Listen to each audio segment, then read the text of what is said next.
And you might say, well, of course, you know, that underestimates the degree to which there's systemic oppression, et cetera, and the vagaries of fate. It's like it doesn't underestimate it. It's not the point. The point is your best strategic position is, how am I insufficient and how can I rectify that? That's what you've got. And the thing is, you are insufficient and you could rectify it. Both of those are within your grasp if you aim low enough.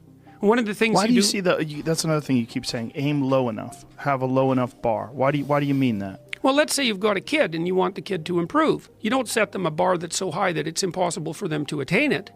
You take a look at the kid and you think, okay, this kid's got this range of skill. Here's a challenge we can throw at him or her that exceeds their current level of skill, but gives them a reasonable probability of success. And so, like I'm saying it tongue-in-cheek to some degree, you know, it's like, but I'm doing it as an aid to humility. It's like, well, I don't know how to start improving my life. Someone might say that. And I would say, well, you're not aiming low enough. There's something you could do that you are regarding as trivial, that you could do, that you would do, that would result in an actual improvement. But it's not a big enough improvement for you, so you won't lower yourself enough to take the opportunity. Incremental steps. Yes. So this is also what is achieved through exercise. It's one of the most important. Yeah. Well, what do you do when you go and lift weights? Yeah. You don't go and, like if you haven't bench of pressed before, you don't put 400 pounds on the damn bar and drop the bar through your skull. Right. You know, you think, look, when I started working out when I was a kid, I was weighed about 130 pounds and I was 6'1". I was a thin kid and I smoked a lot. I wasn't in good shape. I wasn't in good physical shape. And I went to the gym and it was bloody embarrassing, you know, and people would come over and help me with the goddamn weights. Here's how you're supposed to use this. You know, it was humiliating. And maybe I was pressing 65 pounds or something at that point, you know, but what am I going to do? I'm going to lift up 150 pounds and injure myself right off the bat?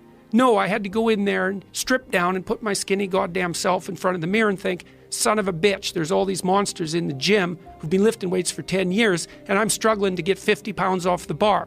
Tough luck for me, but I could lift 50 pounds. And it wasn't very long until I could lift 75. And well, you know how it goes. And I never injured myself when I was weightlifting.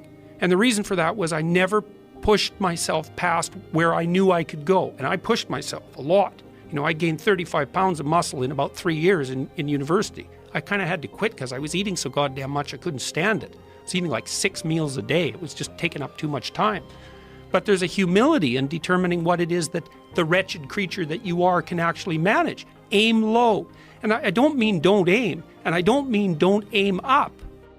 But you have to accept the fact that you can set yourself a goal that you can attain, and there's not going to be much glory in it to begin with. Because if you're not in very good shape, the goal that you could attain tomorrow isn't very glorious. But it's a hell of a lot better than nothing, and it beats the hell out of bitterness, and it's way better than blaming someone else. It's way less dangerous. And you could do it. And what's cool about it, there's a statement in the New Testament. It's called the Matthew Principle, and economists use it to describe how the economy in the world works. To those who have everything, more will be given. From those who have nothing, everything will be taken.